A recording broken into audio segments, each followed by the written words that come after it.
So for those of you who really haven't met me yet, my name is Karen McMillan, and I have spent over 16 years as a project manager and program manager delivering complex projects to clients on time and on budget. Along the way, I learned that it's the frameworks, it's the tools and the techniques that are the key to achieving project success, and that's why I'm here today. For years, I had heard story after story of renovations and stressful last-minute decisions, frustration that things were done a certain way, and every single homeowner saying some version of, I wish I knew to think about this beforehand, or I wish I had done this differently, or I wish I had taken more time to map this out. Regret, regret, regret. My project management brain was blowing up, and I couldn't help but think that if I had somehow been involved in their renovations, it would have gone very differently. And that's because of these 3 truths about renovations. Most contractors are not project managers. They weren't trained to manage projects. They were trained, likely informally, to just build stuff. Interior designers and design build companies do have project management experience, but will charge you a hefty percentage of your budget for that skill set. So there needs to be another way to get access to project management without paying a person for their time to provide the service. And 3, starting a renovation without a project management plan will end up in problems, frustration, regret, extra budget, and time delays. It's inevitable. Fail to plan to fail. This isn't news. So when it came to my own renovation and I started getting quotes from contractors that were way higher than what I knew it was worth and that they hadn't priced the job properly, so that there would be overages above the fixed fee, I decided it was time to put my theory into practice and plan my own renovation. I'm a project manager after all. I knew I could figure it out. And through the process of doing that, I developed a framework that could be shared with other people who wanted to renovate. So I began testing it out. The success from those early experiments was outstanding. So I polished it up, made a few tweaks, created videos and action-by-action worksheets, and called it Renovation Planning Academy, which is now open for enrollment. And so why were those early experiments so successful? Because I had developed a solution that had homeowners starting their renovations with massive amounts of excitement and clarity and certainty about everything that was going to happen. It made renovating your dream home affordable and achievable. It's a way for homeowners to not have to worry about the fact that their contractor isn't a project manager or even involve an expensive interior designer or design build company because they aren't needed. It was a way for them to live their dream where they could wake up every day inside a timelessly beautiful home that brings joy and supports the lifestyle they and their families deserved. My solution enabled homeowners to plan their renovations like an experienced project manager, and that was the game changer. And now I know without a doubt that planning your own renovation using a project management framework is the single most strategic and affordable path to enjoying your dream home forever.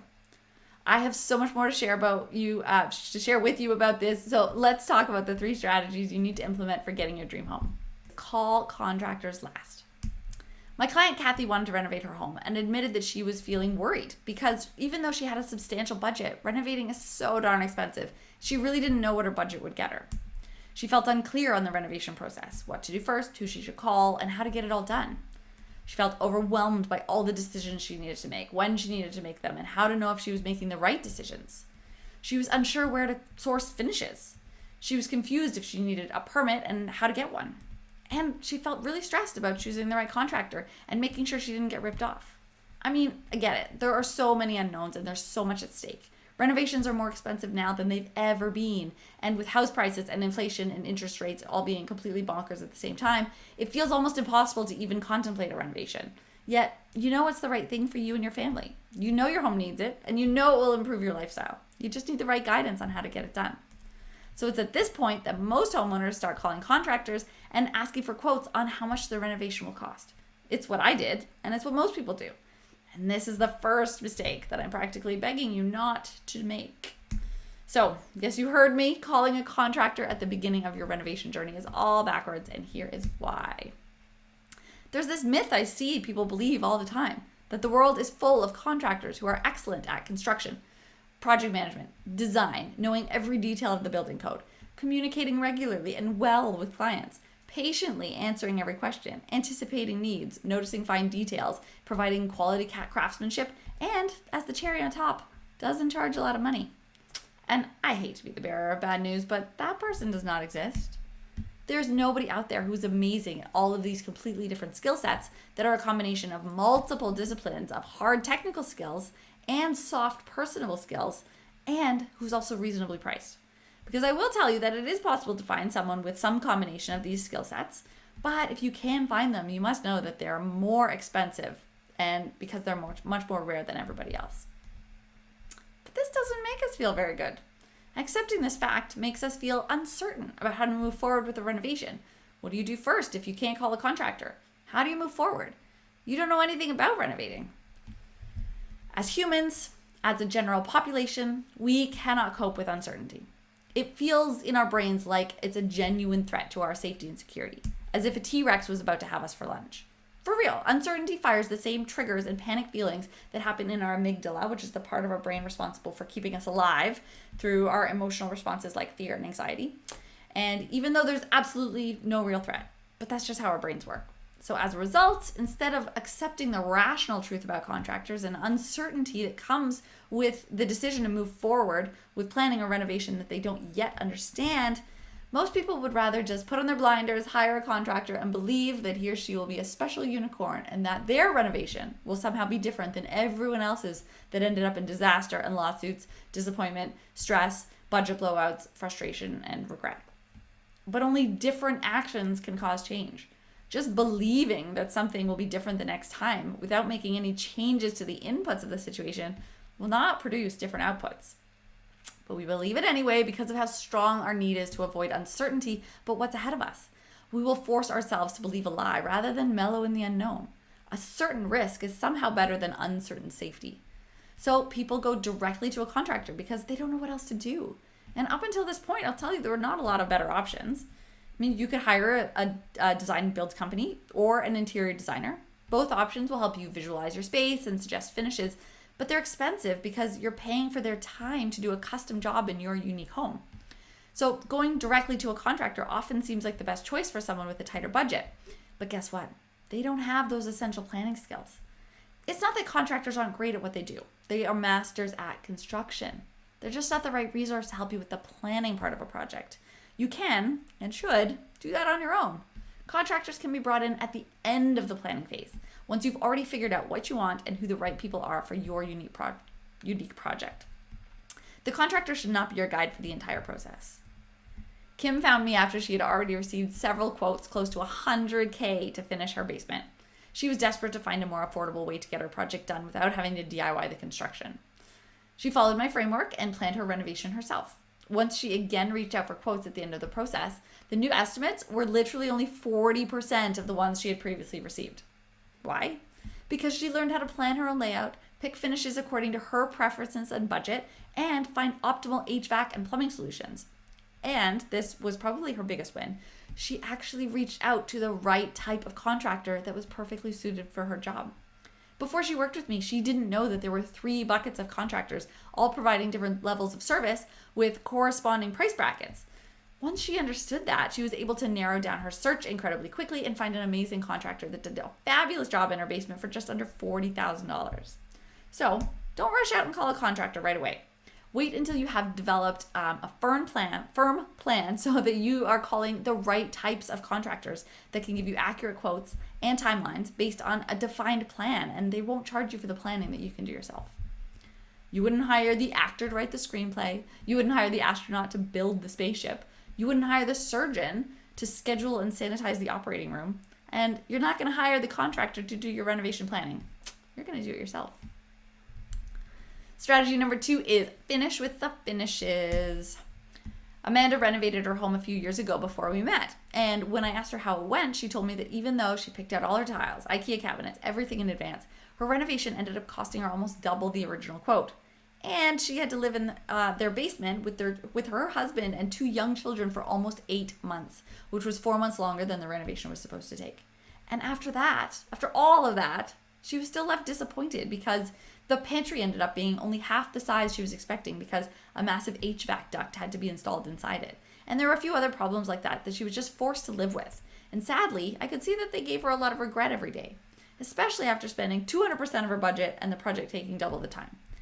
The worst part of the whole thing is that she really couldn't explain what went wrong since she thought that she had done all the planning since she had chosen all of her finishes up front.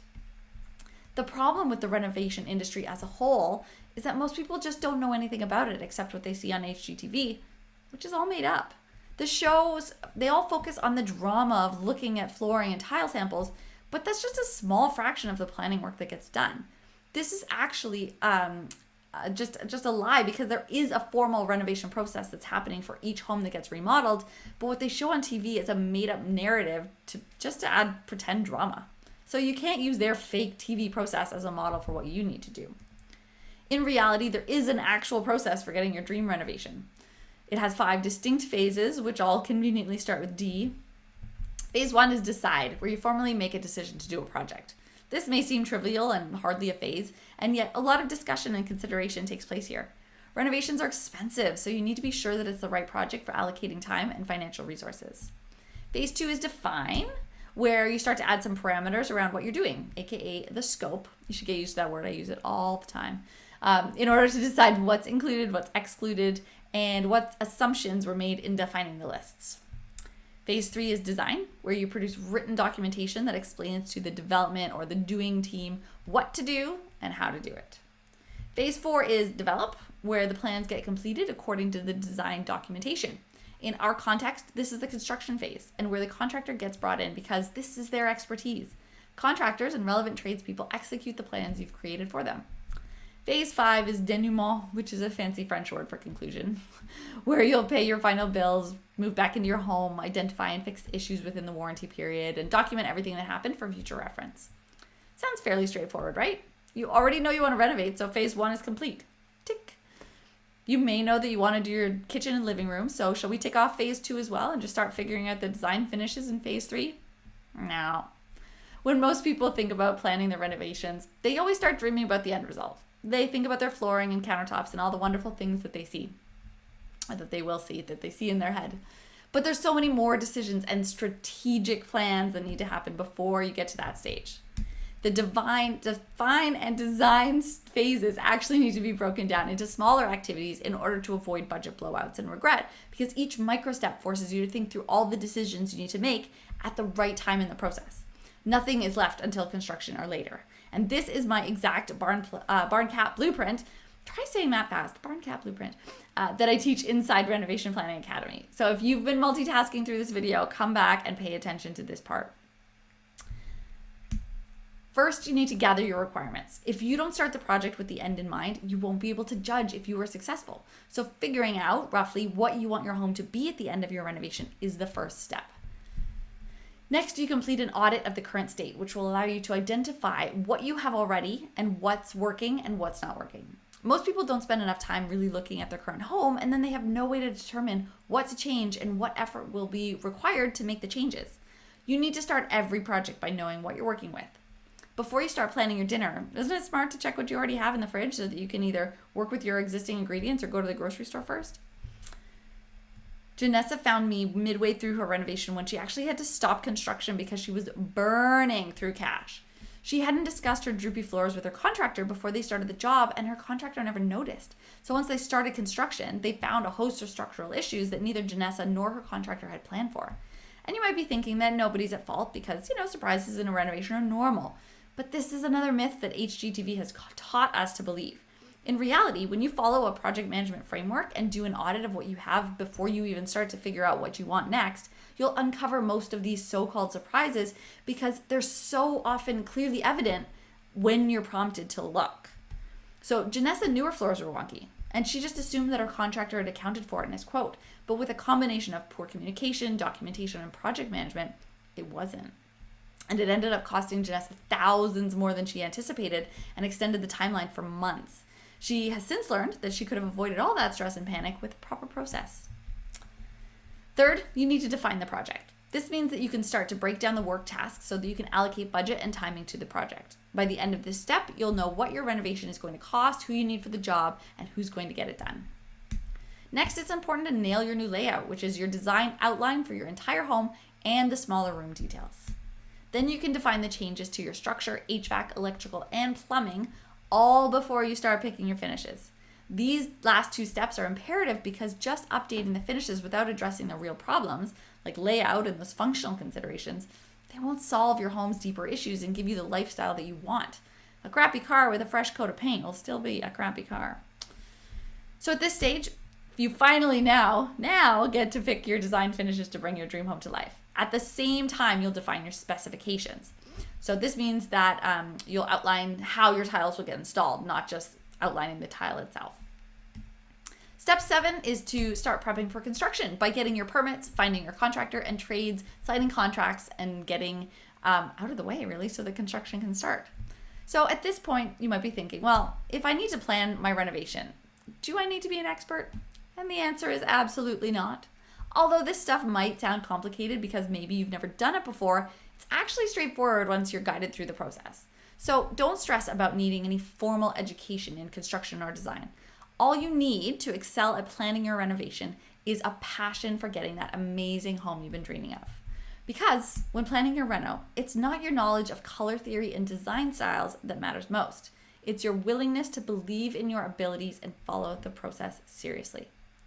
All it takes is a small amount of time and effort, and you could save yourself thousands of dollars, either directly by paying someone else to do this planning effort for you, or indirectly when you skip the planning step and pay later in rework and regret. Because, let me be very clear, most projects fail in the planning phase. The symptoms of failure show up during construction, like for Janessa, but the actual failure occurs in the planning. This is usually due to 3 factors. People either don't know it's a requirement, or they attempt to plan it by themselves but have no guidance or knowledge, so don't do a thorough enough job, or they just assume that someone else will be responsible for it, which of course is not the case. So when construction is full of delays, budget blowouts, mistakes, miscommunications, and tears, people blame the contractor instead of realizing that the real mistake was the failure to plan. 100% of the people who have a successful execution or construction phase in any project have one thing in common. They all put effort into nailing the planning. The execution is what you physically see in the end, so that phase often gets the credit for doing the work, but it's the thinking and documenting in the planning phase that actually determines the results more than anything else. If that's not done right, never mind done at all, then the execution will fail. So if you want to make a cake but you don't have a good recipe, you're not going to have a good cake at the end. At least a disastrous cake won't cost a lot, but when it comes to a renovation, it's a very expensive gamble. So the question is, can you afford to throw away many thousands of dollars by committing to construction with a contractor without a complete plan first? That's the question you need to ask yourself, because the plan is the single biggest thing that will dictate your success in your execution phase. Nail the plan and you'll be set up for a streamlined construction. So now that you know there's a lot more to planning your reno over and above your finishes, let's talk about strategy number 3, which is get into the weeds. One of the biggest complaints that most people have with their renovations is that they went over budget, or just that they're too expensive to even start in the first place. This has never been truer than right now, as we said earlier, because of the material prices, the interest rates, inflation, all doing those crazy things. So it's tempting to buy into this frenzy and assume that you need to lock in any contractor you can before the prices go up more, hand over all your savings and your retirement funds, move out of your house, and then arrive back for a big glorious reveal like every single HGTV show.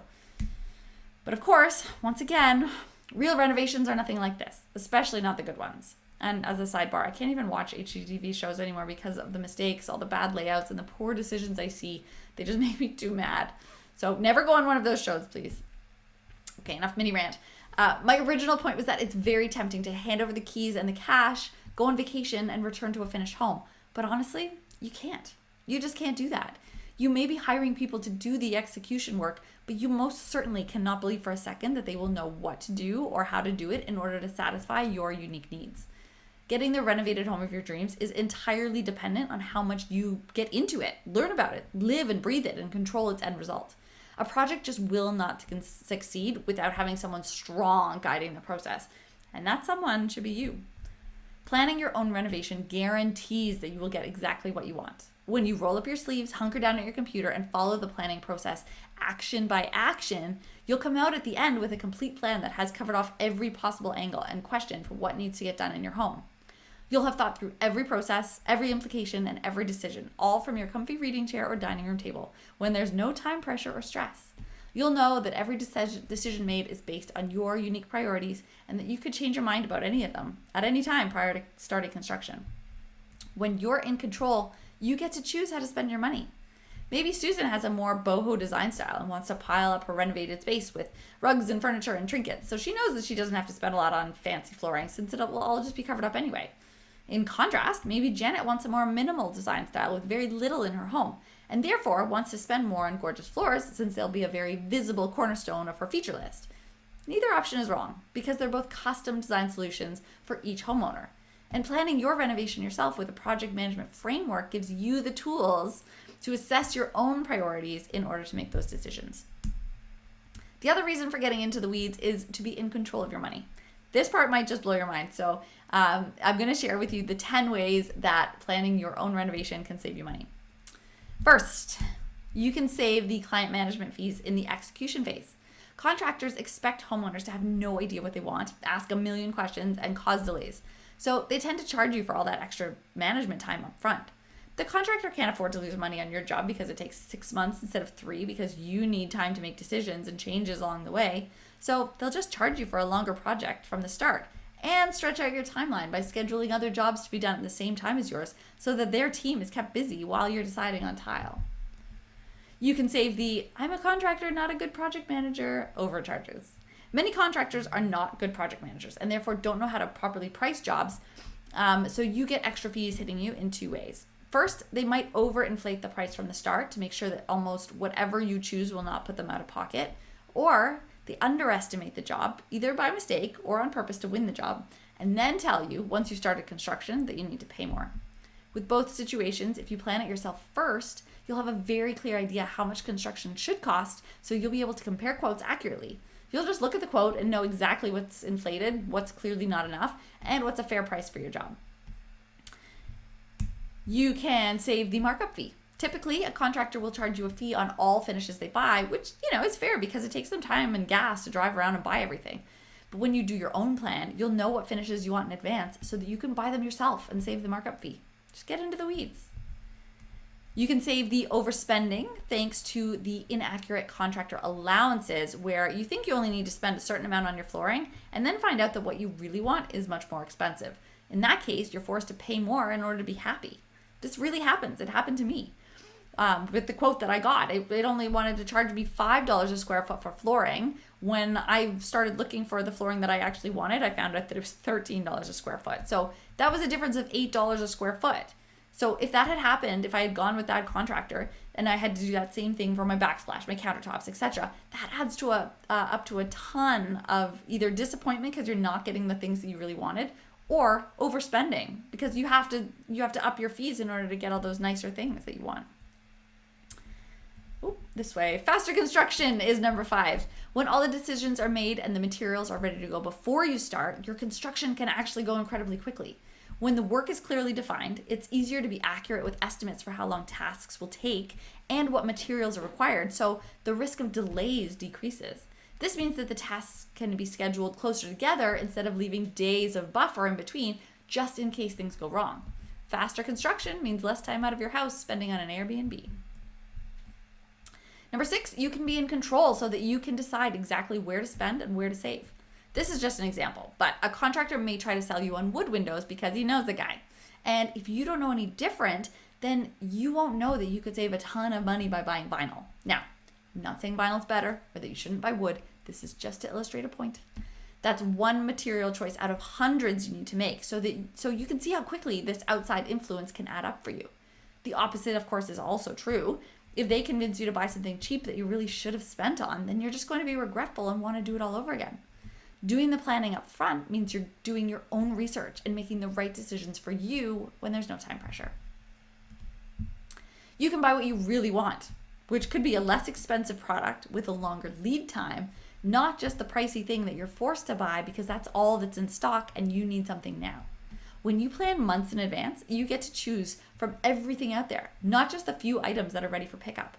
This is a huge issue right now because the supply of so many building materials and appliances is still dangerously low. Number 8, you could, if you wanted to not use a contractor at all and just hire the trades yourself or even DIY some of the construction. Now, I'm not saying that I recommend this, but some people may feel that with the planning work out of the way, they can handle the construction phase and hiring the trades themselves. That is totally up to you and your ambitions. 9, you can expect fewer mistakes. When you follow a planning framework, you'll create detailed documentation so that every construction team member knows what's happening and what to expect. You'll have drawings and specifications that outline what needs to be done and how to do it. You'll also avoid the mistakes that you might make. Part of the planning process is creating drawings, elevations, and ideally 3D renders so that you can see your finished space and make sure you love it all before you pick up a hammer. This will be immensely valuable because you won't be seeing it for the first time when it's actually built and say, gosh, I wish I chose something else. And 10, you can avoid doing massive rework in subsequent projects because you'll make the right decisions the first time. This one is huge. Anyone who doesn't know all the things they'll need to think about will miss things, not understand the impacts, and will make decisions that they will later regret. Using a framework helps you avoid these regretful decisions so you don't have to fix them later. There you go, 10 ways you can save money by doing your own renovation planning. Now, I could talk for hours about the mistakes that I have seen that could have been avoided if they followed a project management planning framework, but I need to stick to my time commitment to you. So I just have this one last tidbit for you, and I call it the ultimate power move. The ultimate power move is the one thing that you can do to really own your renovation and ensure that you're going to get exactly what you want. And that is to remember this one key message from this training. I want you to write this down in your workbook. Action creates clarity. Action creates clarity. Whenever there's a goal or project in your life that is scary or intimidating or overwhelming and you feel like you're not capable of accomplishing it because it's so big and you don't know how to approach it and you've never done it before, maybe like a massive home renovation, this is the mantra you need. Action creates clarity. As humans, it's in our nature to try and think through things and fully understand everything before we take action. It goes back to that feeling of uncertainty we talked about at the beginning and how uncomfortable we are not knowing all the answers. So instead of saying, I know I want to renovate and it's okay that I don't have a full plan at this moment, our instinct is just to call someone and pay them so that we can just feel certain about a plan to move forward. But there is another way. Action creates the clarity we crave. And the only true way to get action and clarity on an overwhelming or uncertain goal or project is to take definitive action toward completing it yourself. Just trying to think through it or read and learn as much as you can on the topic, it never actually works. You can't just think about a new business and listen to podcasts and read books and expect to make money, right? You can't just think about all the chapters and characters for your book and expect the checks to start rolling in from Amazon. You can't just imagine your way to losing 20 pounds. Anything difficult that is worth accomplishing in life requires action. And thankfully, there are only 2 things that can happen when you take an action. You'll either get the result that you want, or you'll get a valuable lesson you need so that you can adjust your next actions and try something a little different. You either win or you learn. You don't lose. And that's what's so great about the renovation planning process. When you're in planning mode, there are no financial costs to experimenting and playing around with ideas and combinations. You can try 100 different layouts and 30 different design style mixes until you find exactly what's right for your home. Action creates clarity. You don't need to pay a contractor or architect or interior designer thousands of dollars to help you figure out what you need. You can just take action. I hope you get the point now that when you plan your own renovation, you'll get what you need and spend what you want to. You're in control. When you invest in your own education and put in the effort, then you elevate yourself up to and beyond the level of a contractor. You never have to feel worried or nervous or overwhelmed or less than. You'll know the questions to ask and how to hold your own in conversations. You'll know the actions to take to create the clarity you need in every stage of the process. So here's my question to you. Would you like to be in control of your renovation so that you can get that dream home you want while only spending what you need to? I know this has to be a yes. It was basically rhetorical. So at this point, you've got 2 options. Number 1, you can create your renovation plan alone, spending hundreds of hours passively researching every option, reading countless blogs, and watching endless YouTube videos, trying to piece together the generic tidbits of information, just hoping that you'll be able to recreate the dreamy home you see in the celebrity interior design Instagram accounts. Or we can take action together. I can guide you step by step, literally action by action, all the way through the process so that you don't have to guess or stumble through it. I hope you choose option 2. And if so, I want to invite you into Renovation Planning Academy. Renovation Planning Academy is the only online training of its kind that shows you exactly how to plan your renovation so that you can create your dream home without overwhelm, budget blowouts, and regret. Here's what you'll put into action. You'll create digital existing floor plans that are scaled and editable so that you have a solid reference point to figure out your new layouts later in the program. You'll inspect your home and prioritize your renovation features so that you don't miss any important fixtures your home might need, and then you'll plan your project or multiple renovations in the right order so that you avoid having to do rework on areas you've already done. You'll discover your unique combination of design styles and create a powerful vision board that steers all of your creative decisions. You'll scope and cost out your project so that you have written documents outlining exactly what will get done and how much that scope will cost. You'll nail your new layout for every room in your reno scope based on standard measurements, essential layout principles, and good examples for the most important spaces in your home. You'll create a timeless design plan with confidence based on a simple methodology and detailed buying guides to walk you through the toughest design choices, even if you're a beginner with no prior design experience. You'll find the perfect contractor for your job based on your unique requirements. And you will sign a clear and protective contract using my detailed project management template so that you can wave goodbye to ambiguity and protect yourself and your home. From an organizational perspective, the course is broken down into 6 core modules plus a bonus primer module to get your renovation brain all warmed up. After the primer, you'll start with auditing your home before moving on to setting your planning baselines. Next, you'll lay out your new floor plans and follow it up with creating specific plans for your structure, HVAC, electrical, and plumbing. This is a key step that most people miss, and it causes some of the biggest regrets. Once you finish defining all your layouts and technical plans, you get to jump into the fun part and design your home with all the gorgeous finishes that I know you're excited about. Finally, you'll prep for construction.